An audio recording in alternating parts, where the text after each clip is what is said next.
আসন্ন ঈদুল আজহা উপলক্ষে আমাদের মাননীয় প্রধানমন্ত্রী একটা মিটিং ডেকেছিলেন তার সভাপতিত্বে। আমরা সেই সবার কিছু সিদ্ধান্ত জেলা প্রশাসকদেরকে জানিয়েছি। তাহলে আমরা যাতে ঈদ যাত্রাটা নিরাপদ করতে পারি, যাওয়া আসা এবং সড়কে নিরাপত্তা প্রদান করতে পারে পুলিশ এবং সড়ক পরিবহন বিভাগ, যাতে তারা জনগণের নিরাপদ যাত্রাটা নিশ্চিত করতে পারে, আশাটা নিশ্চিত করতে পারে, সেই জন্য কিছু অনুশাসন দিয়েছেন। সেই রকম সিদ্ধান্তগুলোর মধ্যে একটা হচ্ছে সড়ক মহাসড়কের উপরে কোনো রকমের পশুর হাট অনুমতি দেওয়া হবে না। রেল লাইনের অতি সন্নিকটে কোনো পশুর হাট অনুমতি দেওয়া হবে না। আর যে সমস্ত হাট বাজারে, বড় বড় হাট বাজারে অনেক সময় দেখা যায় যে বিভিন্ন জালিয়াতি হচ্ছে, সেগুলো বডি ক্যামেরা নিয়ে পুলিশ পাহারা দিবে এবং অনেক জায়গায় জাল নোটের কিছু কারবার দেখা গেছে অতীতের অভিজ্ঞতা। সেখানে জাল নোট ভেরিফিকেশনের জন্য পুলিশের পক্ষ থেকে কিছু মেশিন সরবরাহ করা হবে।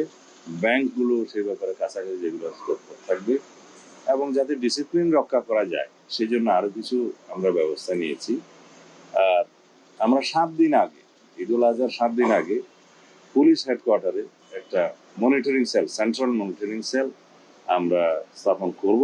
সারা দেশের সাথে যোগাযোগ থাকবে। মহাসড়কগুলোকে যেখানে যেখানে ক্যামেরা আছে ক্যামেরা দিয়ে মনিটর করা হবে, আর যেখানে যেখানে নাই সেখানে আমরা যথোপযুক্ত ব্যবস্থা করব, যাতে অতীতের অভিজ্ঞতা থেকে আমরা যা শিক্ষা নিয়েছি সেগুলো অ্যাপ্লাই করে যাতে আমরা একটা নজির স্থাপন করতে পারি যে নিরাপদে আমাদের এই ঈদ যাত্রাটা এবং আশাটা নিশ্চিত করতে পারি। সেই জন্য হ্যাঁ একটা শেষ করি।